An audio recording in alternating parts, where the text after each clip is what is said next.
Buenas noches a todos. Bienvenidos nuevamente a las sesiones académicas organizadas por la Sociedad Latinoamericana de Residentes de Neonatología. Yo soy Marlon Serna, soy residente de Neonatología del Hospital Materno Perinatal Mónica Pretelini Sáenz.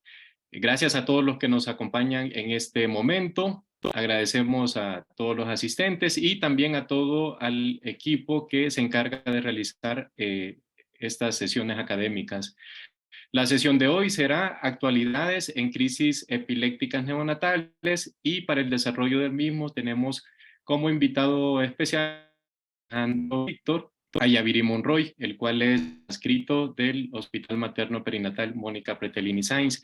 Para presentar al doctor Alejandro Ayaviri tenemos a la doctora Paula Recendis, residente de neonatología del Hospital de Especialidades del Niño y la Mujer de Querétaro. Y para coordinar la sección de preguntas, comentarios y avisos estará a cargo de la doctora Rubí Medrano, residente de neonatología del Hospital Civil de Guadalajara.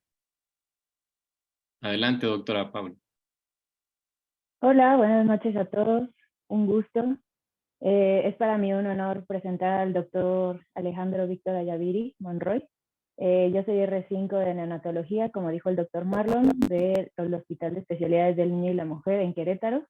Actualmente me encuentro rotando en el servicio de neurología en el Hospital Mónica Pretelini en el estado de Toluca, pero mi rol aquí va a ser presentar al doctor Alejandro Víctor. Un gusto. El doctor es egresado de la carrera de Medicina de la Universidad Mayor de San Andrés La Paz, Bolivia. Realizó estudios de posgrado en Pediatría y Neurología Pediátrica en el Instituto Nacional de Pediatría y actualmente trabaja como neurólogo neonatal adscrito al Servicio de Neonatología del Hospital Mónica Pretelini Sáenz en la ciudad de Toluca, donde está a cargo del programa de hipotermia terapéutica para los recién nacidos con encefalopatía hipóxico-isquémica, así como del resto de patologías neurológicas de los recién nacidos de esta institución. En forma privada, el doctor Ayaviri forma parte de la unidad de neurodesarrollo del Hospital Español de la Ciudad de México. Para mí es un honor presentarlo y el tema que vamos a ver el día de hoy es actualización en crisis epilépticas, como dijo el doctor, y pues un gusto, doctor. Muchísimas gracias, Paula, por la presentación. Y muchísimas gracias también a la Sociedad Latinoamericana de Residentes de Neonatología por la invitación que se me otorgó para dar esta ponencia el día de hoy. Bueno, pues sin más, comencemos porque tenemos mucho de qué platicar. Entonces, hoy vamos a hablar un poco sobre las crisis epilépticas neonatales y la plática va a ir dividida de la siguiente forma.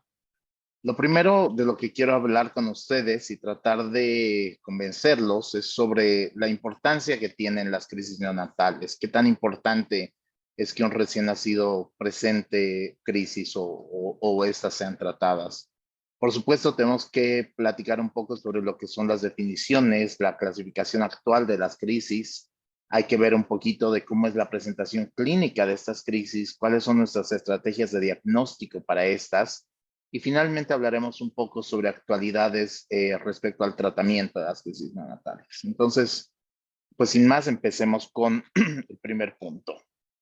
Voy a empezar este punto dándoles un caso clínico. Ese es un recién nacido de término que pesó 3,2 kilos cuando nació. Nació por una cesárea urgente por prolapso de cordón. El Apgar al momento del nacimiento fue de 1, 2, 4, 6. La gasometría de cordón con un pH de 6.9, bicarbonato de 10 y un déficit de base de -17. El paciente fue referido para recibir tratamiento con hipotermia terapéutica en nuestro hospital. Y el primer día de vida, el residente que está en la guardia nota un temblor que le parece que podría corresponder con clonus o con un movimiento de agitación. Entonces, aquí la pregunta es, este paciente con encefalopatía hipóxico-isquémica que ya está recibiendo tratamiento para la misma con hipotermia terapéutica, ¿importaría realmente si está presentando crisis epilépticas o no? Entonces, vamos a tratar de responder eso, ¿ok? Y para responder a esta pregunta, pues lo ideal sería tener un ensayo clínico controlado donde nosotros le demos a un grupo de recién nacidos crisis epilépticas y a otro grupo homogéneo a ese no le demos crisis epilépticas y evaluemos cómo les va a lo largo del tiempo, ¿no? Por supuesto, esto no es algo que se pueda hacer ni sería ético, incluso si pudiera hacerse. Entonces, nos vamos mucho a otro tipo de estudios, ¿sí? Ya hay estudios animales, hay estudios que se extrapolan de adultos, hay estudios con cortes y vamos a hablar un poquito de estos. Entonces, miren, ese es un estudio que es muy bonito. Este es un estudio que se hace, es ya antiguo, es del año 2007. Es un estudio que se hizo en adultos, en terapia intensiva. Y la cuestión con los adultos es que a diferencia de los recién nacidos, podemos hacerles cosas que no se pueden hacer en los recién nacidos, como por ejemplo ponerles un catéter dentro del sistema ventricular para medir cómo está la presión intracraneal y también medirles constantemente cómo está el lactato cerebral. Entonces, estos pacientes estaban en terapia intensiva, estaban conectados con este monitor de presión intracraneal y con un medidor de lactato a nivel del sistema nervioso, y también están conectados a un electroencefalograma. Entonces, lo que demuestran aquí es que miren ustedes, ¿sí? Antes, esto es cuando los pacientes están entre crisis y estos los pacientes están con crisis, ¿no? En cuanto a su presión intracraneal. Y miren ustedes que cuando el paciente presenta una crisis epiléptica, la presión intracraneal sube a más del doble, ¿sí? En general, pues la presión intracraneal alta es algo que queremos evitar en la mayor parte de los pacientes. Por otro lado, la presencia aquí de lactato interrectal y de lactato durante la crisis también se eleva a más del doble, como pueden ver ustedes aquí. Nuevamente, pues nos hace pensar que el paciente, nosotros en general queremos evitar que el paciente tenga un lactato elevado, mucho más a nivel del sistema nervioso central, ¿no? Y entonces aquí la conclusión de este estudio es que en adultos que tuvieron traumatismo craneoencefálico, la presión intracraneal y el índice lactato piruvato son significativamente más altos durante las crisis que entre las crisis, ¿ok? Entonces, en general pareciera que las crisis epilépticas pues aumentan la presión intracraneal, aumentan el lactato, parece que tienen una relativa importancia. Vamos a ver ahora un estudio más acorde a nuestra población, ¿sí? Vamos a ver un poquito, este es un estudio donde se ve a pacientes que tenían encefalopatía hipóxico-isquémica, 90 pacientes con encefalopatía hipóxico-isquémica, 33 de ellos habían presentado crisis epilépticas y a todos se les había hecho una resonancia magnética entre el día 1 y el día 13 de vida, ¿ok? La resonancia magnética se había hecho además con espectroscopía y la espectroscopía se había hecho de ganglios basales y de la zona intervascular, ¿no? Ahí donde se unen la circulación de la arteria cerebral de la arteria cerebral anterior y media, perdón, y es como donde tienes pues más riesgo de sufrir isquemia cuando hay encefalopatía hipóxico-isquémica, ¿ok? Y lo que se veía aquí es que estos pacientes, ¿sí? Tenían o presentaban un pico de lactato, ¿ok? Mucho más marcado cuando habían presentado crisis epilépticas que cuando no las habían presentado. Y este efecto de elevación del lactato era dependiente de dosis, es decir, mientras más crisis epilépticas había presentado ese paciente, mayor era el pico de lactato. Aquí pueden ver ustedes, ¿sí? Mientras más crisis epilépticas, mucho más elevado el pico de lactato de esos pacientes, tanto a nivel de los ganglios basales como en la zona intervascular, ¿vale? Entonces, nuevamente, pareciera que las crisis epilépticas tienen una relativa importancia en estos pacientes. Por supuesto, también nos interesa ver un poco cómo es la evolución de esos pacientes. Entonces, hay otro estudio que es muy bonito, nuevamente con pacientes con encefalopatía hipóxico-isquémica, donde se les hizo un análisis estratificado de acuerdo a la severidad de las crisis, ¿ok? Se asignaba un puntaje de 0 a 10 basado en cuanto al número, la duración, cuándo habían iniciado las crisis, se respondieron o no a fármacos antiepilépticos, cuál era el patrón del electroencefalograma, y también se hizo una escala de valoración de severidad de la encefalopatía por resonancia magnética. Y a los 4 años de edad, a estos niños se les hizo una escala completa de coeficiente intelectual, ¿sí? Una escala de coeficiente de inteligencia, pues. Y se vio que a los 4 años, la escala esta era menor en los niños que habían tenido antecedente de crisis. Miren ustedes aquí abajo. Esto es para crisis severas, crisis moderadas y el paciente que no tuvo crisis y nos dice cuánto fue su coeficiente intelectual. El coeficiente intelectual de los niños que tuvieron crisis severas era de 64, moderadas de 83, y los que no tenían crisis tenían un coeficiente pues prácticamente normal. Y esto era igual para si no tomabas en cuenta qué tan severa había salido la resonancia, y si lo ajustabas a qué tan severa era la resonancia, también se mantenía el mismo valor, ¿ok? Entonces, pues nuevamente, pareciera que las crisis sí van a tener una cierta repercusión. Entonces, volviendo a nuestro caso de si importa realmente si el movimiento que estaba presentando ese paciente del caso eran crisis epilépticas, pues las crisis epilépticas neonatales en el contexto de asfixia perinatal, en el contexto de encefalopatía hipoxia-isquémica, se asocian con peores resultados en el neurodesarrollo, independientemente de qué tan severa haya sido la encefalopatía hipoxia-isquémica. ¿Ok? Entonces, en encefalopatía hipoxia-isquémica tiene importancia. Ahora les voy a mostrar un gráfico que me gusta siempre mostrárselos. ¿Ok? Aquí vamos a ver, esta es la carga de crisis, ¿no? Cuando nosotros hablamos de la carga de crisis, nos referimos a cuántos minutos por hora el paciente está teniendo crisis epilépticas. Y esta es la posibilidad de que tenga una evolución adversa, ¿ok? Entonces hay dos escenarios aquí. Hay algunos escenarios, muy pocos, donde realmente no importa si el paciente tiene muchas crisis epilépticas, por ejemplo, en las crisis neonatales benignas, nosotros sabemos que independientemente de eso, el pronóstico va a ser bueno. O sea, eventualmente se le van a quitar las crisis y el desarrollo va a ser normal en ese paciente.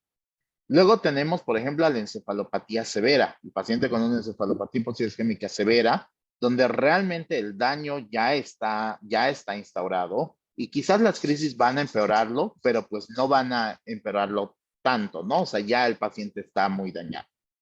Pero luego tenemos toda esta parte de en medio, ¿sí? Donde está la meningoencefalitis, el stroke, el traumatismo craneoencefálico, la encefalopatía hipoxia-isquémica leve o moderada, ¿sí? Donde quizás modificar las crisis epilépticas pueda ser el único factor modificable que tienes para mejorar un poco el pronóstico de los pacientes, ¿ok? Entonces, pues espero que con estas, con estas pequeñas diapositivas, con esta pequeña revisión de estudios, les haya podido convencer de que las crisis epilépticas sí son importantes, ¿ok? Sí es importante diagnosticarlas y tratarlas. Veamos un poquito sobre definiciones y clasificación actual, ¿ok? Entonces, las crisis epilépticas neonatales son la manifestación más frecuente de enfermedad neurológica en el periodo neonatal. La incidencia estimada es más o menos de 1 a 5 por 1000 recién nacidos de término. Y esto es mucho más alto en recién nacidos prematuros. No se sabe realmente el número porque han habido reportes muy variados. Incluso hay algunas UCINes que han reportado que el 50% de sus recién nacidos prematuros han presentado crisis epilépticas en algún momento de su evolución. Entonces es muy frecuente. Voy a mostrarles unos números que nos da la Liga Internacional de la Lucha contra la Epilepsia. En general, cuando nosotros hablamos de epilepsia, de la predisposición a tener crisis epilépticas, esto es mucho más frecuente en los niños menores de 5 años y en las personas mayores de 75 años. Y cuando hablamos específicamente de los niños, la incidencia, fíjense ustedes, en los niños menores de un año de edad, hasta el año de edad, es de 118 por 100,000 personas año, mientras que en las otras edades son de 46 a 100,000 personas año, ¿ok? Y la incidencia real en los recién nacidos es de 195 por 100,000 recién nacidos vivos. Es decir, es algo muy, muy, muy elevado, es algo que frecuentemente puede ocurrir. Les digo que en los recién nacidos prematuros es mucho más frecuente y pues no es algo que podamos dejar de tener en cuenta, ¿vale? Ahora bien, uno de los puntos más importantes que quiero que se lleven de esta plática es el siguiente. El diagnóstico clínico en crisis neonatales no es suficiente. Requieren necesariamente tener una correlación electrográfica y vamos a hablar por qué. El periodo más vulnerable en el que el paciente puede presentar crisis epilépticas es en los primeros 2 días de nacimiento. Más o menos el 80% de las crisis se van a presentar en ese periodo. Y vamos a hablar un poquito también de la temporalidad de las crisis, ¿ok? Siempre que se da una plática de crisis neonatales, tenemos la obligación moral de mostrarles la imagen de un iceberg, ¿ok? Pero es que la imagen del iceberg se aplica muy bien en este caso de las crisis neonatales y aplica muy bien porque tienes varios puntos a tomar en cuenta. Un punto muy importante, ¿sí? 85% de las crisis neonatales, que las crisis que ocurren con un verdadero origen epiléptico, no presentan signos clínicos, ¿sí? Es decir, no puedes ver ningún dato clínico y el paciente está teniendo crisis. Hasta un tercio de los pacientes que van a presentar crisis durante su evolución solo van a tener crisis subclínicas, solo van a tener crisis eléctricas. Y hay otro punto muy importante. Hasta 75% de los eventos clínicos que se consideran sospechosos de crisis epilépticas no van a ser de origen epiléptico, ¿ok? Entonces el diagnóstico clínico es un reto, es muy difícil hacer un diagnóstico clínico de estas crisis. Y además se agrega otra cosa. Los recién nacidos presentan un fenómeno que se llama el fenómeno de desacoplamiento, donde tú tratas la crisis clínica, le das un medicamento y la crisis clínica se detiene, pero la actividad eléctrica puede todavía persistir. Entonces, tú realmente al tratar, por ejemplo, la crisis clínica, no estás tratando la crisis epiléptica como tal, ¿sí? Algunos de los artículos que les voy a mostrar a lo largo de esta plática van a ir acompañados de un código QR para que ustedes puedan descargarlos y son los que de verdad creo que convendría que revisen para tener un poquito más de complemento de esta plática. Este es uno de los estudios más bonitos que se hicieron sobre el reconocimiento de crisis epilépticas, ¿ok? Entonces aquí lo que hicieron fue agarrar a unos participantes en los cuales sospechaban que o podían tener crisis o que habían tenido crisis, los conectaban a un video electroencefalograma, ¿ok? Y registraban toda la actividad eléctrica durante 24 a 72 horas y luego un neurofisiólogo se daba el trabajo de revisar todo ese electroencefalograma y donde había actividad epiléptica, ir a ver el video y ver si había algún signo clínico, ¿ok? Y entonces aquí salen cosas muy interesantes. Miren ustedes. De 51 recién nacidos que participaron, 9 tuvieron crisis electroclínicas. En total fueron 526 crisis electroclínicas que más o menos reportaban como 140,000 segundos de crisis epilépticas, ¿ok? De todas esas, los neurofisiólogos que estaban viendo que había actividad epiléptica en el electro y que el bebé hacía un pequeño movimiento clínico, nada más pudieron detectarlo en 34%. Es decir, en el mejor de los casos que tú tengas la posibilidad de video electro, solo vas a poder detectar los signos clínicos en 34% de los pacientes. Al mismo tiempo que estaban haciendo este estudio, las personas que están en Lucin cuidando a los niños anotaban y decían, está teniendo un movimiento raro, pienso que es una crisis epiléptica, entonces la anotaban en una hojita. Y entonces pudieron comparar de todas esas que anotaron como crisis epilépticas, cuántas realmente lo eran, ¿sí? Y se dieron cuenta que el sobrediagnóstico era frecuente. De 177 crisis sospechadas, solamente 48, es decir, un 27%, tuvieron un verdadero correlato electrográfico, es decir, que alguien viera la crisis, que le parecía una crisis y que de verdad haya sido una crisis, ¿ok? Y ahora aquí viene lo interesante de esto. De 526 crisis electrográficas, solamente el 9% fueron reconocidas y documentadas por el personal, ¿ok? Entonces, más o menos, eso es lo que podemos diagnosticar de crisis neonatales con clínica, el 10%, ¿ok? Entonces, no es suficiente. Las definiciones clásicas de crisis epiléptica y de epilepsia que maneja la Liga Internacional de la Lucha contra la Epilepsia, definen una crisis epiléptica como la aparición transitoria de signos o síntomas provocados por una actividad neuronal anómala, excesiva o simultánea en el cerebro, ¿ok? Y la epilepsia, pues como la predisposición a presentar crisis epiléptica. Ahora, por lo que vimos anteriormente, por supuesto que esa definición no puede aplicarse al recién nacido, porque el recién nacido no va a tener muchas veces aparición transitoria de signos o síntomas provocados por actividad neuronal anómala. Entonces, se hizo, y ese es el segundo artículo que les recomiendo revisar, ¿sí? La clasificación específica para las crisis de recién nacido. Y aquí se definen las crisis neonatales como un evento electrográfico que tiene un patrón caracterizado por la aparición de ondas estereotipadas, evolutivas, repetitivas y bruscas donde se puede determinar un inicio y un fin. Dicen, la duración no está del todo definida, pero debe ser lo suficientemente larga para demostrar evolución en frecuencia, en morfología de las descargas, y necesita ser además lo suficientemente larga para el reconocimiento del inicio de la evolución y de la resolución de la descarga normal. ¿Ok? Entonces, hay una definición que es un poquito más antigua, pero más clara de crisis epiléptica neonatal, que te dice, la crisis epiléptica neonatal es la actividad rítmica en el electroencefalograma con una duración de 10 segundos, con un voltaje pico-pico de mínimo 2 microvolts. ¿Ok? Entonces, si se dan cuenta, la definición aquí ya no es una definición clínica, ya es una definición electrofisiológica. Y te dicen que tiene que haber un cambio en el electroencefalograma y que ese cambio tiene que ser repentino, tiene que ser brusco, tiene que ser repetitivo, es decir, la actividad epiléptica va a manifestarse de forma repetitiva, vas a tener ondas que van a estar dándote un ritmo en el cerebro que normalmente el cerebro no tiene que tener ritmo. La actividad cerebral normalmente es arrítmica y cuando agarra ritmo es cuando está presentando una crisis epiléptica. Tiene que ser además progresiva en cuanto a qué, en cuanto a la frecuencia de las descargas, la amplitud, la morfología, la localización, es decir, que empiece en la región frontal, pero pase al parietal, pero pase al temporal.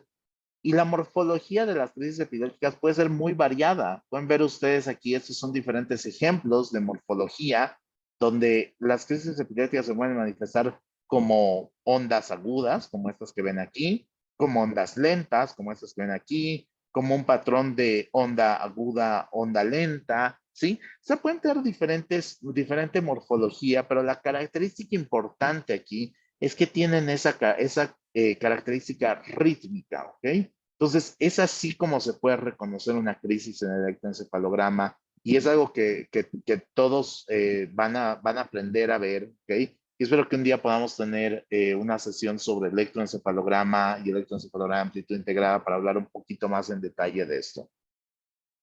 Y finalmente, lo que les decía, la duración por consenso debe ser mayor de 10 segundos. ¿Por qué 10 segundos? ¿Por qué no 9? O sea, y si dura 9 es crisis epiléptico, no.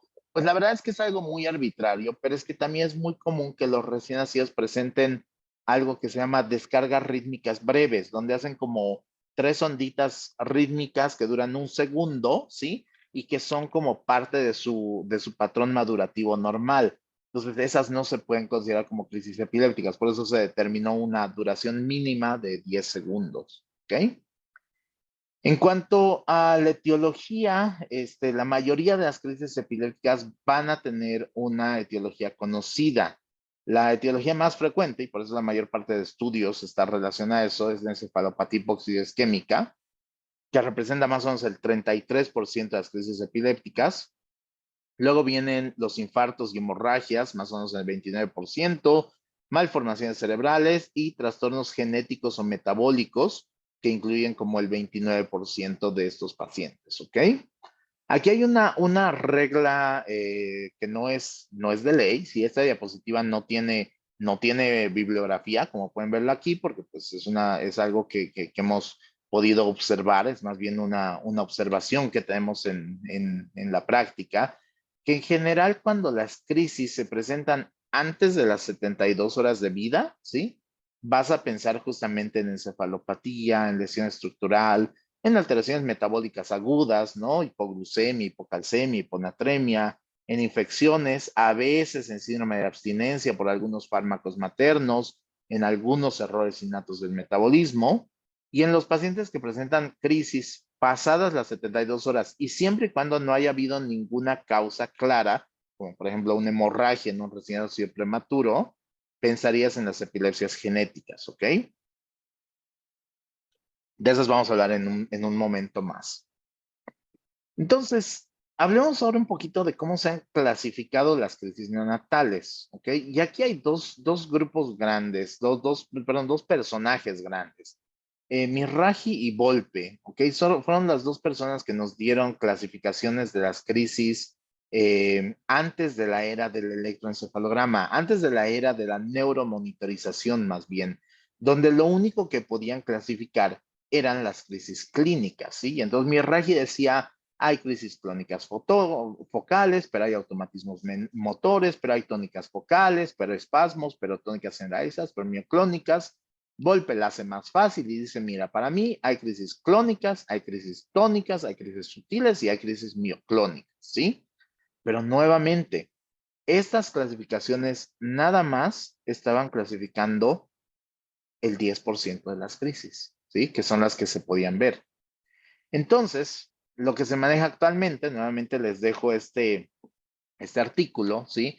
Esa es la clasificación más actual que se tiene de crisis epilépticas. Esa es la clasificación de la Liga Internacional de la Lucha contra la Epilepsia. Y aquí lo que te dicen es, las crisis neonatales, los niños severamente enfermos con sospecha clínica, necesitas hacerle un estudio de neurofisiología, video electroencefalograma o electroencefalograma de amplitud integral. Y tienes dos opciones. No tiene crisis, no tiene actividad epiléptica y entonces no es crisis, o tiene actividad epiléptica y entonces sí son crisis, ¿sí? Voy a aprovechar de hacer un comentario. Fíjense cómo hablo de crisis y no de convulsiones, ¿ok? El término convulsión se refiere, para quien no lo sepa, a la parte motora de una crisis tónico-clónica generalizada, ¿ok?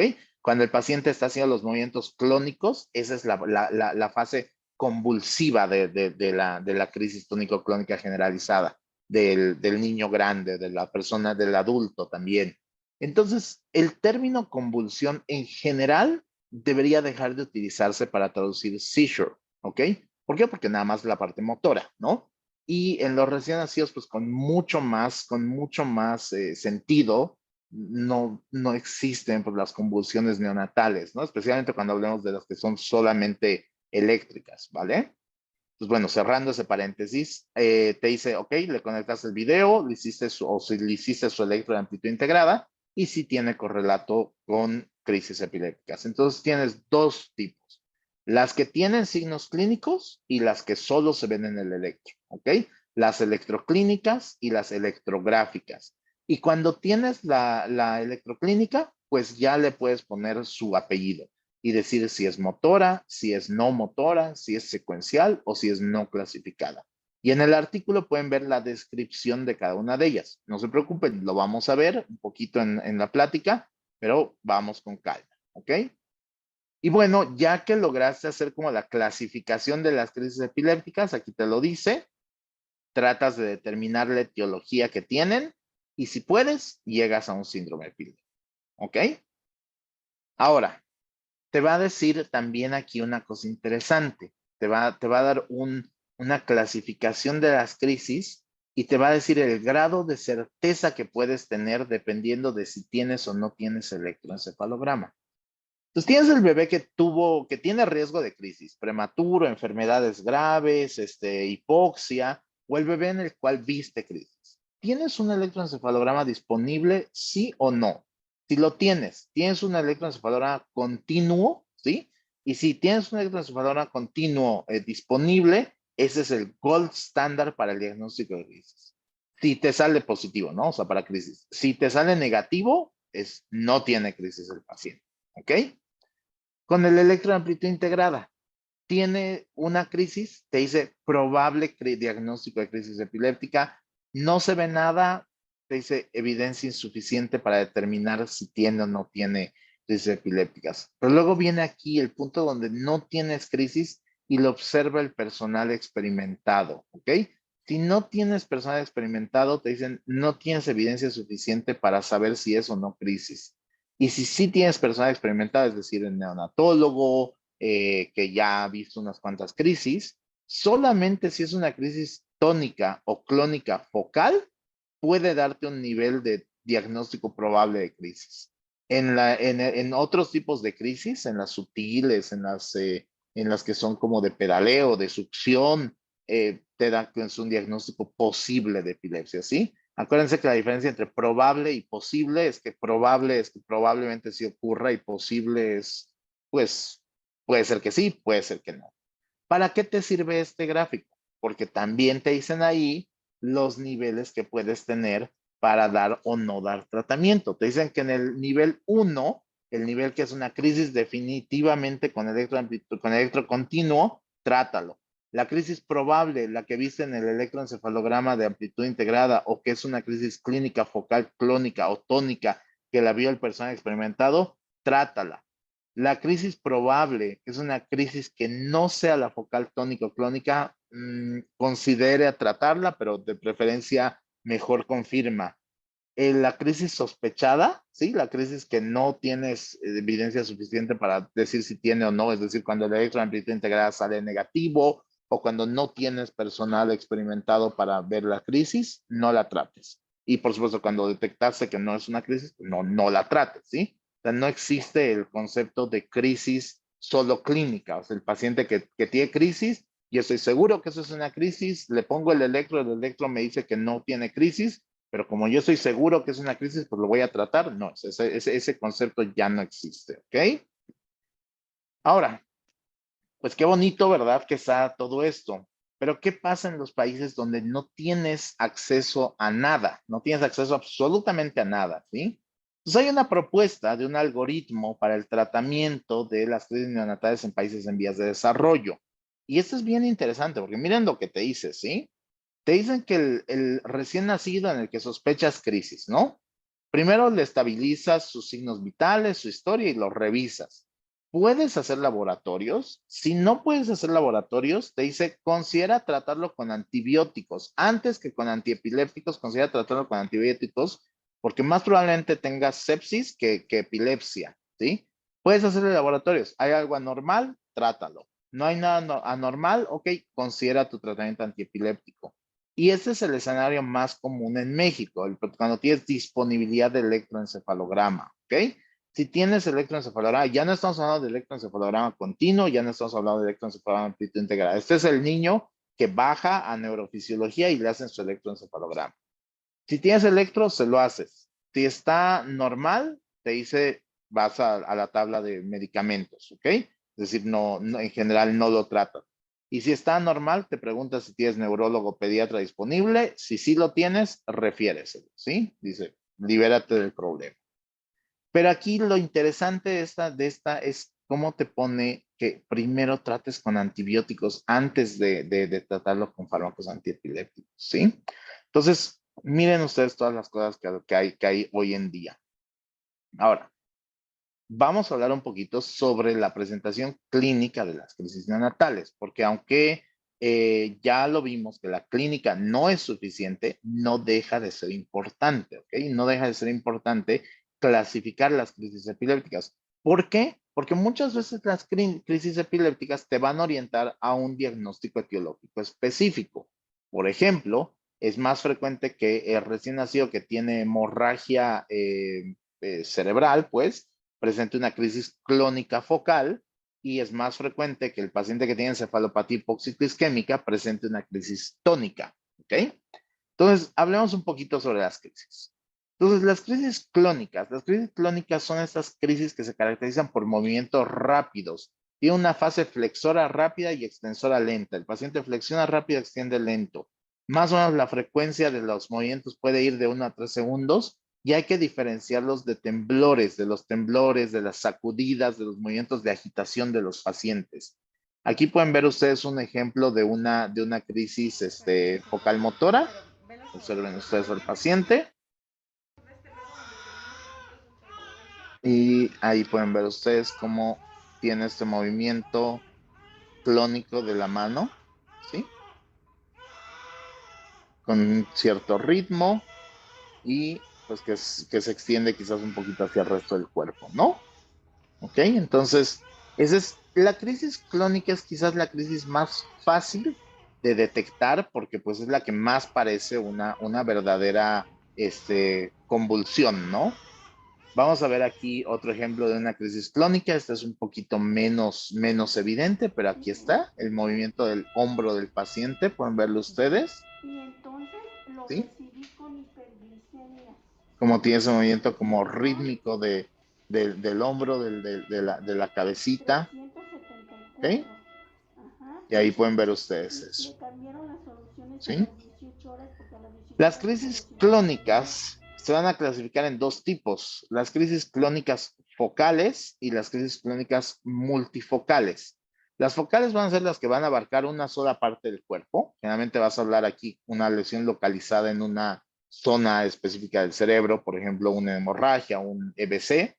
Y las multifocales, donde vas a tener anomalías cerebrales múltiples, ¿no? Por ejemplo, una encefalopatía hipóxico-isquémica. Vamos a ver un poquito aquí. Miren ustedes, este es un ejemplo de una crisis clónica focal. Ahí está el movimiento del bracito. ¿Sí? Y se extiende un poquito quizás hacia la región del cuello, ¿no? Nuevamente, este es el tipo de crisis más fácilmente reconocible por el personal, por los papás. Les voy a mostrar ahora una crisis clónica multifocal y quiero que este es un estudio de video electroencefalograma. Aquí el paciente está teniendo su registro electroencefalográfico que se ve aquí y estamos viendo el video aquí arriba. Entonces quiero que se enfoquen en el video nada más, en el video del paciente aquí arriba. Y miren ustedes cómo inicia. De hecho aquí el paciente ya está teniendo crisis epiléptica. Aquí en el electro yo veo que ya hay actividad rítmica. Y clínicamente ahí comienza con un movimiento del brazo derecho, luego del brazo izquierdo. Pueden ver ustedes cómo va alternando los brazos. Fíjense ahora cómo va a comenzar con un movimiento de la pierna derecha. ¿Sí? Ahí comenzó. ¿Vale? Y esta es una crisis que se llama clónica multifocal. ¿Vale? Esta en general se va a asociar con problemas metabólicos, con algunas encefalopatías hipóxico-isquémicas también. Vamos a ver ahora las crisis tónicas, ¿ok? Las crisis tónicas involucran la flexión o extensión sostenida de un grupo muscular. Pueden ser las extremidades, pueden ser los ojos, puede ser la cabeza, ¿sí? Ya hay que saber diferenciarla de algunas cosas. Por ejemplo, a los pacientes que están muy severamente afectados, van a hacer movimientos de liberación del tronco, van a hacer posturas de descerebración o posturas de decorticación. Algunos pacientes van a hacer posturas distónicas, por ejemplo, las secuelas de encefalopatía hiperbilirrubinémica, pacientes con reflujo gastroencefálico, bueno, reflujo gastroesofágico severo, van a hacer una posición anómala, una posición de Sandífer, que podría parecer una crisis tónica, ¿ok? Entonces, ¿cómo se ve esto? Fíjense ustedes aquí nuevamente en el video. No es tan claro. Te dicen el paciente está presentando una desviación tónica de la mirada hacia la izquierda y una extensión tónica de la extremidad inferior, ¿sí? Nuevamente, o sea, clínica de crisis, pues depende mucho del contexto del paciente, pero yo no sé si eso le daría un verdadero correlato clínico, ¿sí? Pero pues seguramente cuando este paciente se le hizo su electro, se vio actividad epiléptica, ¿no? Aquí les muestro otro ejemplo de una crisis tónica. Pueden ver ustedes cómo hay una versión tónica de la cabeza ahí hacia la derecha. Ajá. Y al principio de la crisis también tenía una extensión tónica del brazo, pero aquí la característica es esa versión tónica de la cabecita, ¿sí? Otras de las crisis que se pueden ver son las crisis mioclónicas, ¿sí? Aquí se las voy a mostrar. Las crisis mioclónicas van a abarcar grupos grandes, van a hacer movimientos más rápidos, más bruscos que las clónicas, y en general van a abarcar grupos musculares más grandes, como la cintura escapular o la cintura pélvica, ¿ok? Y las mioclonías tienen una característica particular, porque si bien sí hay mioclonías epilépticas, o sea, sí pueden ocurrir por alteración de la corteza cerebral, también hay mioclonías que son inferiores, que son como del tallo o que son de la médula, ¿ok? Y entonces, pues ahí tenemos, por ejemplo, este es un ejemplo de una crisis mioclónica. Fíjense ustedes cómo son movimientos bruscos, no tan rítmicos, ¿sí? Estas en general se van a asociar con encefalopatías epilépticas, es decir, se van a asociar con epilepsias de tipo genético. Epilepsias que se van a ver en errores innatos del metabolismo, en algunas deficiencias de cofactores, ¿sí? Y en general, cuando ves crisis mioclónicas es malo, ¿vale? Es como de mal pronóstico. Pero no todas son mioclonías malas. Esto es muy frecuente, esto se los dejo al costo. Las mioclonías benignas de sueño son una patología muy frecuente de los lactantes menores, niños que están entre 0 y 3 meses, y que de repente cuando están dormidos hacen este tipo de movimientos. Miren ustedes, ¿sí? Tiene ese tipo de movimiento rítmico en las manos, pero también está abarcando las piernitas, lo que les decía, cinturas escapulares, ¿sí? Y está ahí teniendo ese movimiento. Cuando lo graban de más lejos, fíjense cómo abarca prácticamente todo el cuerpito, ¿no? Y estas son mioclonías que solo ocurren en sueño, ¿ok? Estos son recién nacidos que no tienen encefalopatía, que no tienen factores de riesgo. Las mioclonías se resuelven al despertar. Generalmente va a ser un diagnóstico de exclusión, es decir, que tienes que haber demostrado que no haya hemorragia, que no haya actividad epiléptica y desaparecen más o menos entre el tercer y cuarto mes. Aquí van a ver otro, este es otro ejemplo de una mioclonía benigna del sueño, ¿sí? Donde el paciente dormido comienza a hacer este tipo de movimientos, ¿sí? Este tipo de movimientos bruscos de las extremidades, ajá. Y entonces, pues por supuesto, llama la atención de los papás. Luego vamos a hablar un poquito de las crisis sutiles, ¿sí? Las crisis sutiles son estos automatismos motores que generalmente deberían acompañar otro tipo de crisis. Aquí vienen los movimientos orobucolinguales, la desviación ocular tónica, la rotación de la cabeza, ¿sí? Y hay que saberlos diferenciar pues de otros movimientos normales que hacen los bebés, ¿no? Succión, pedaleo. Fíjense ustedes aquí, por ejemplo, este es un bebito que está haciendo una desviación ocular tónica, te dicen, ¿sí? Que es una desviación de la mirada, digamos, un poquito forzada, y esta es la crisis epiléptica que este paciente está presentando, ¿ok? Aquí tenemos otro ejemplo de una crisis sutil, fíjense ustedes, aquí está este paciente ahí haciendo como una especie de parpadeo anormal, ¿sí? Y ya después la crisis va a comenzar a acompañar de movimientos clónicos de la carita, ¿no? Entonces, pues son movimientos muchas veces muy sutiles que hacen los pacientes. Luego voy a mostrarles una y bueno, aquí no se puede hacer votación, pero ustedes piensen, ¿cuántos de ustedes pensarían que este paciente está teniendo una crisis epiléptica? ¿Sí? Entonces, este es un video que nos mandaron de Guadalajara, ¿sí? Es un bebé que pues así es de movimiento como que varias veces al día. Eventualmente se estudió y se determinó que sí tenía una epilepsia genética, pero nuevamente, ¿no? O sea, ¿cuántos bebés no hacen esto y cuántas veces pensamos que puede ser una crisis epiléptica? ¿Y cuántos lo hacen y realmente no es nada epiléptico, ¿no? Nuevamente, la clínica muy buena, pero insuficiente. Y luego tienes las manifestaciones autonómicas ictales, los cambios de la frecuencia respiratoria, de la TA, de la respiración, las apneas epilépticas, los cambios pupilares. Muchas veces estos van a acompañar a las crisis, ¿sí? O sea, sí es frecuente que el niño con crisis epilépticas pues aumente la frecuencia cardíaca, aumente la TA. Respecto a las apneas epilépticas, la mayoría de las apneas, incluso en los niños que no son tan prematuros, no van a ser de origen epiléptico, ¿sí? La apnea epiléptica en general es rara, se acompaña más, ustedes saben que cuando un recién nacido hace apnea, generalmente baja la frecuencia cardíaca, ¿sí? En la apnea epiléptica, que quizás es la diferencia que les puede ayudar, la frecuencia cardíaca primero sube y después de un tiempo pues ya desciende cuando ya hay como hipoxia, ¿no? Y les voy a mostrar otra, esta es una característica, una crisis especial, son los llamados espasmos epilépticos neonatales. Esto es electroencefalograma normal, aquí está la crisis epiléptica. Quiero que vean ustedes cómo ocurre esto, vean ustedes aquí, vamos a ponerle play y ahí vamos con esto. Y ahí presenta ese movimiento brusco, ¿sí? Como un espasmo verdadero. Aquí nuevamente hay crisis epiléptica y miren el video, no hace nada, ¿sí? Entonces, a lo que voy, ¿no? O sea, de repente puedes tener actividad epiléptica clara, franca y no tener realmente ninguna manifestación, ¿ok? Entonces, vamos a hablar un poquito aquí ya vimos la presentación clínica, ya nos vamos acercando al final de la plática. Vamos a hablar un poquito de estrategias de diagnóstico de crisis neonatales. Nunca me canso de decirlo. Historia clínica, exploración física, muy, muy, muy importantes.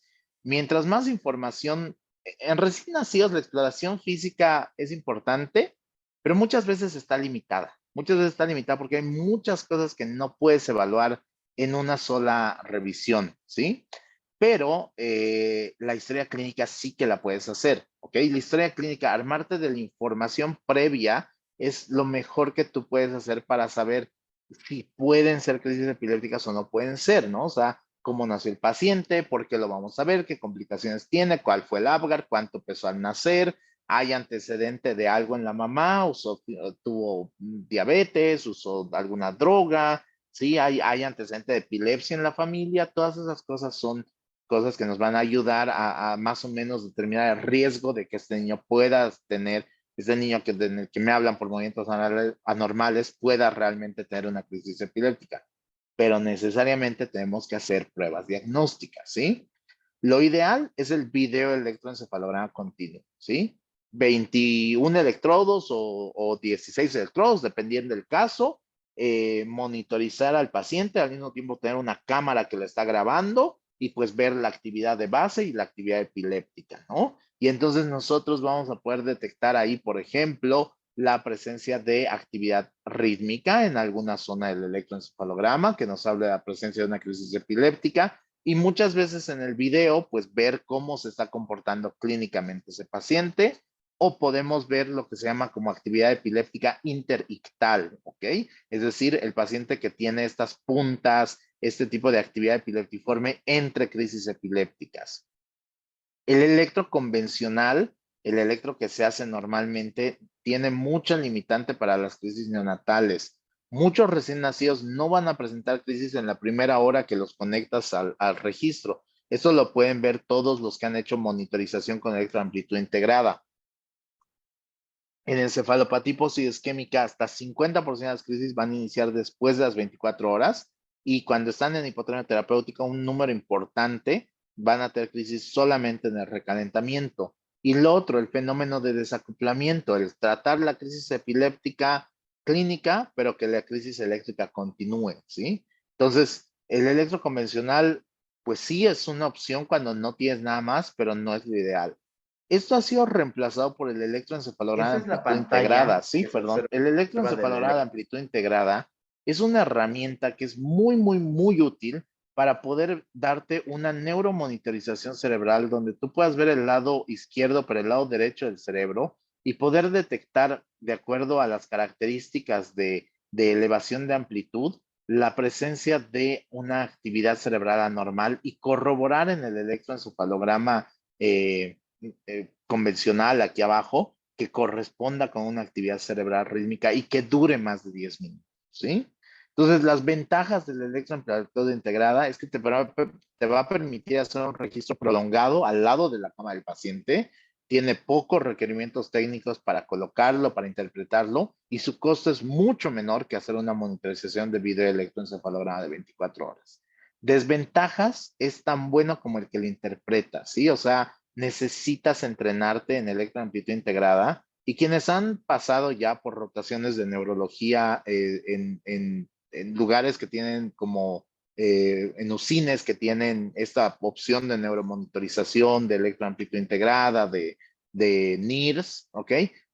Saben después de poco tiempo que no es algo complicado, no es algo difícil de interpretar ni de colocar. Otra desventaja es que solamente tienes 2 canales de registro, a diferencia del electroconvencional que puede tener hasta 20 canales, ¿no? Entonces, tienes algunas limitantes con eso, pero hoy por hoy es una de las mejores herramientas con las que contamos. También es importante hablar un poquito de los estudios de neuroimagen. La mayor parte de los pacientes con crisis neonatales van a requerir un estudio de imagen cerebral. Y en recién nacidos tenemos 2 opciones, ultrasonido y resonancia, ¿sí? El ultrasonido es una maravilla, el ultrasonido transfontanelar, accesible, móvil, fácil de usar, fácil de interpretar, muy sensible para detectar hemorragias, muy sensible para detectar malformaciones cerebrales, ¿sí? menos sensible para detectar, por ejemplo, lesiones estructurales muy superficiales por la limitante que tiene, y pues, la resonancia magnética, que es la que te va a dar un estudio más preciso, más exacto, más pronóstico, ¿no? La tomografía cerebral hoy por hoy debería estar limitada exclusivamente a hemorragia aguda, o sea, el paciente con trauma, o a la presencia de fracturas, ¿sí? Fuera de eso, la verdad es que no tiene mayor sentido estar radiando a los recién nacidos. Yo creo que el 90% de los diagnósticos por imagen se podrían hacer por ultrasonido cerebral, y ante la duda es brincarte directamente a la resonancia, ¿ok? Hoy por hoy también es importante, o no podemos dejar de mencionar el abordaje metabólico y el abordaje genético. ¿Por qué? Porque muchos de los pacientes que presentan crisis neonatales van a tener un origen genético. Te dicen hasta 42% pueden tener algún origen genético. Algunos errores innatos del metabolismo, ¿sí? Pueden manifestarse como crisis neonatales, y pues por supuesto hay que saber identificarlos, o hay que tratar de identificarlos para evitar descompensaciones metabólicas. Hay algunos genes, como estos que están aquí abajo, que se van a relacionar con, por ejemplo, epilepsias respondedoras a piridoxina. Ya no vamos a hablar de esto, pero hay varios síndromes epilépticos neonatales. De hecho, esto salió muy recientemente, salió el año pasado, y son los síndromes epilépticos neonatales reconocidos, ¿ok? Y se clasifican en los síndromes autolimitados, las encefalopatías epilépticas y los síndromes de etiología específica, ¿ok? Entonces, daría para otra plática esto. Y ya prácticamente para terminar, vamos a hablar un poquito sobre el tratamiento de las crisis neonatales, ¿ok? Y en cuanto al tratamiento de las crisis neonatales, lo primero es lo primero, estar lo más seguro posible del diagnóstico, asegurar que las crisis que estás tratando son verdaderas crisis epilépticas, ¿ok? Cuando sea posible hay que buscar la causa y tratarla, es decir, si es hipoglucemia, darle glucosa, si es hipocalcemia, darle calcio, si es hipomagnesemia, darle magnesio. El tratamiento de las crisis epilépticas neonatales debe ser temprano, debe ser consistente, ¿sí? Nada de dale levetiracetam a 5 miligramos por kilogramo. Hay que ser claros en cuanto al objetivo del tratamiento. Tu objetivo es resolver las crisis en el electroencefalograma o el electroamplitud integrada, o si no lo puedes hacer, reducir la carga de crisis. ¿Qué es la carga de crisis? El número de minutos por hora que el paciente está teniendo crisis, ¿ok? Respecto al tratamiento farmacológico, les voy a mostrar nada más para darle un vistazo. Estos son los fármacos más utilizados en la actualidad: fenobarbital, fenitoína, levetiracetam, midazolam y lidocaína. Este artículo está muy bonito. Aquí me olvidé ponerles el código QR, pero se los recomiendo. Es un artículo de revisión de crisis neonatales del 2023 que salió en New England Journal of Medicine, y te da un poquito de lo que son las dosis y cómo usar los medicamentos. Pero no es eso lo que nos interesa ahorita. Ahorita nos interesa saber esto. Miren, del año 2005 al año 2014 se hicieron estos estudios que te dicen cuál es la tendencia en las UCINES respecto al uso de fármacos antiepilépticos. En el año 2005, ¿sí? Y comparado con el año 2014, el fenobarbital y la fenitoína son los fármacos más comúnmente utilizados, ¿sí? 99.4% en el 2014, 96.3% y seguido de la fenitoína. Pero miren ustedes aquí abajo, el levetiracetam pasó de ser utilizado en el 1.4% al 14.3%, es decir, subió 10 veces su uso, ¿ok? En ese periodo de tiempo. Las combinaciones de medicamentos también cambiaron. Antes lo más usado era fenobarbital fenitoína, ¿no? 80%. Y la combinación fenobarbital levetiracetam solo 6% en esa época. Y hoy por hoy, la combinación fenobarbital levetiracetam es la que más se utiliza en las UCINES, ¿ok?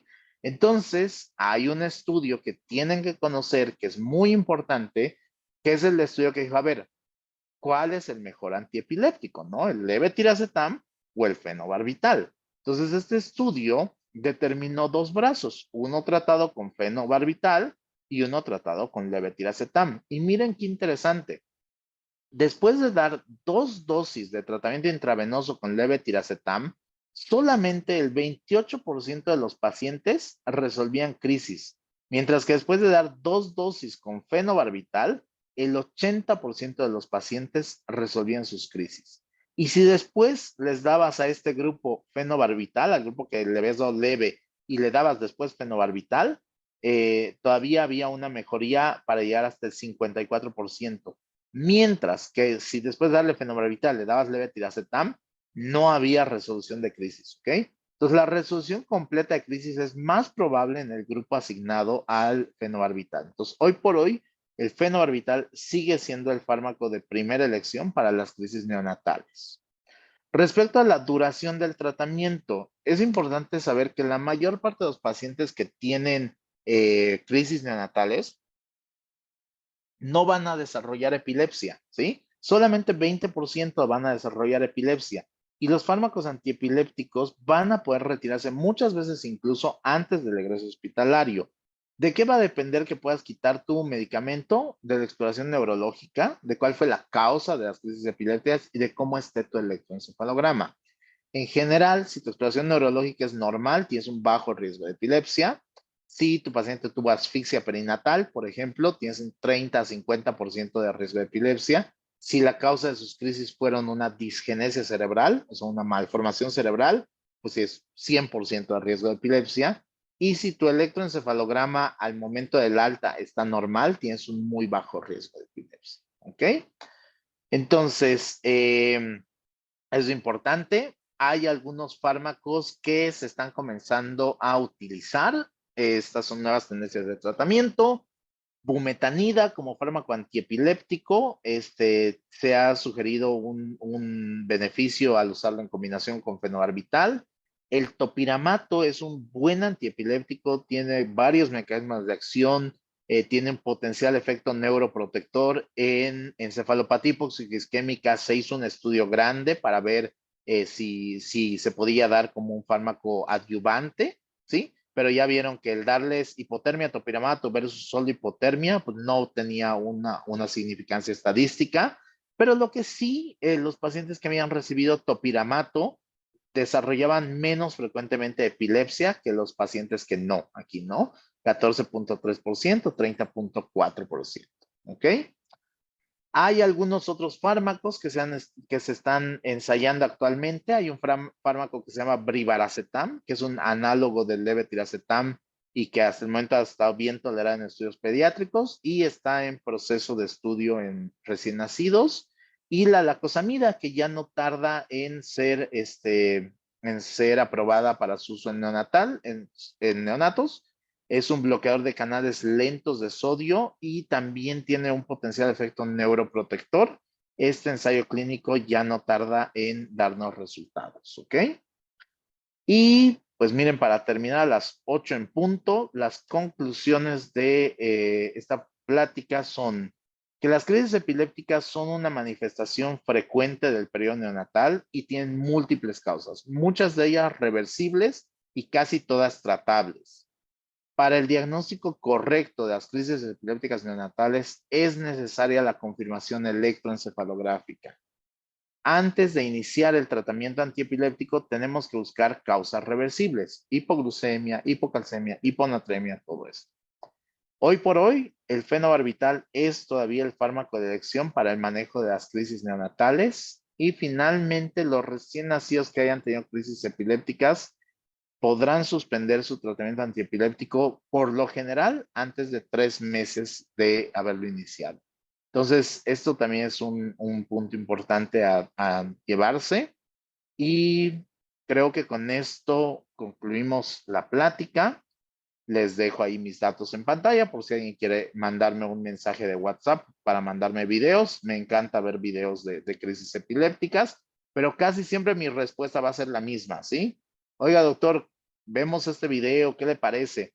No lo sé, me parece que podría ser una crisis epiléptica, pero necesitas un electroencefalograma, ¿sí? Y en algunos casos sí les voy a poder decir, no, sí, a este sí inicia de fenobarbital, pero bueno, ahí lo vemos, ¿sí? Entonces, les dejo mi teléfono, les dejo mi correo electrónico por si alguien necesita algunos artículos o tiene alguna duda. Y pues quedo ahora sí a sus órdenes para que me acribillen a preguntas. Muchas gracias.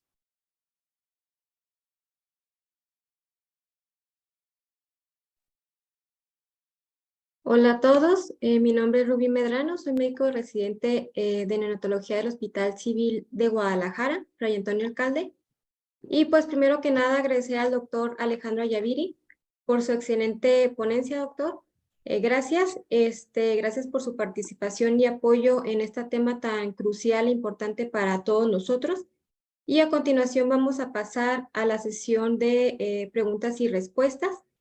En lo que hacen los comentarios, que ponen sus comentarios, vamos a dar unos cuantos avisos. El primer aviso es recordarles del Congreso Internacional de Neonatología del CIBE, que se va a realizar los días 28, 29 y 30 de noviembre en Mar del Plata, Argentina. Y también para informarles de la próxima sesión académica, que es de importancia del apego precoz y madre canguro en la UCIN, el próximo martes 6 de julio. Y ahora sí vamos a la... a ver si alguien tiene preguntas, dudas, pues es su momento de expresarlas.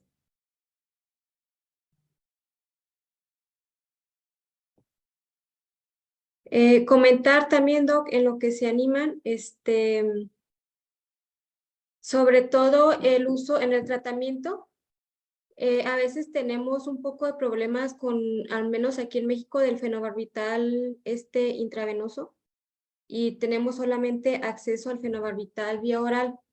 Ya en dado caso que no tenga, se podría usarla como segunda opción la fenitoína, ¿no? Porque a veces es muy tendencia a usar el levetiracetam, pero ya viendo el artículo, pues los nuevos artículos que salieron, o usted qué opina del uso de la fenitoína.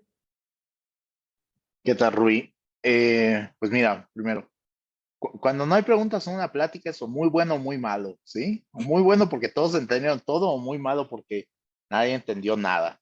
Yo quiero pensar que en este caso es muy bueno. Respecto a eso, mira, sí, o sea, sí es cierto, o sea, la tendencia de usar el levetiracetam intravenoso como primera línea de tratamiento en la mayor parte de los hospitales, especialmente privados en México, es porque no hay disponibilidad de fenobarbital intravenoso, pero no, o sea, el punto es que no es tan útil, ¿sí? Entonces, probablemente tu mejor opción sería iniciar tratamiento con fenobarbital oral, y si necesitas dar una impregnación intravenosa con algo, utilizar algo que tenga el mismo mecanismo de acción que el fenobarbital, que por ejemplo en este caso podría ser una benzodiazepina. Entonces, mi recomendación, eso es muy personal, es imprégnalo con midazolam, dale una dosis de midazolam al paciente y luego déjale mantenimiento con fenobarbital. Bioral. Si por algún motivo no puedes usar la bioral porque tiene enterocolitis, porque de plano no quieres arriesgarte, es mejor opción la fenitoína intravenosa que el levetiracetam intravenoso, ¿sí? Entonces, esa sería como mi recomendación para la parte esa del tratamiento en México, donde no tenemos fenobarbital intravenoso. Otros países sí lo tienen y definitivamente, pues, o sea, creo que por ejemplo en Guatemala hay fenobarbital intravenoso, en Panamá definitivamente sí. Entonces ahí no hay lugar a duda, tu opción es esa. Ok, muchas gracias, doctor. Y pues no sé si hay alguna otra duda, comentario, pregunta.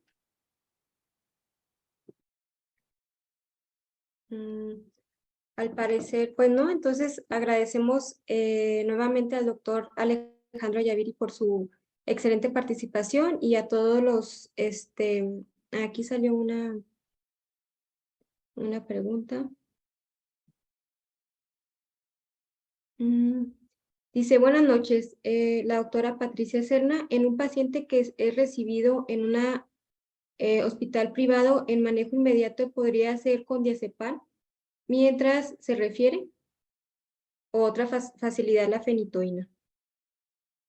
Sí, fenitoína es una excelente opción, doctora. O sea, con la fenitoína tu único problema podría ser el paciente cardiópata, el paciente en el que quieres cuidar un poquito la función cardíaca. Si no tienes ningún problema con la parte cardíaca, puedes usar fenitoína como primera línea sin problema, ¿sí? Pero la mejor opción, pues sigue siendo fenobarbital.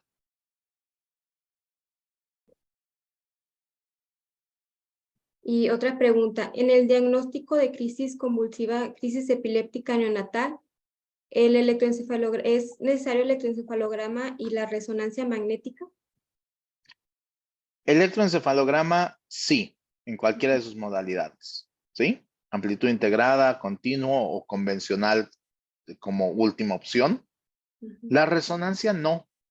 Yo diría, depende mucho, o sea, porque si el paciente tuvo, no lo sé, hemorragia, pues la puedes detectar perfectamente con ultrasonido. Con encefalopatía hipóxisis isquémica es un poco más difícil porque muchas de las lesiones de sustancia blanca no se pueden ver bien en ultrasonido y ahí sí puede ser necesaria la resonancia.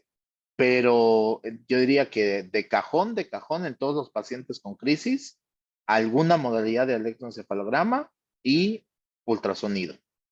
Con eso estamos. Muy bien. Pues parece que son todas las preguntas, doctor. Agradecemos la ponencia y agradecemos a todos los asistentes y nos vemos en la próxima sesión.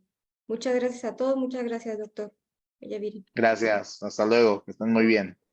Gracias. Buenas noches. Gracias, doctora Yavi.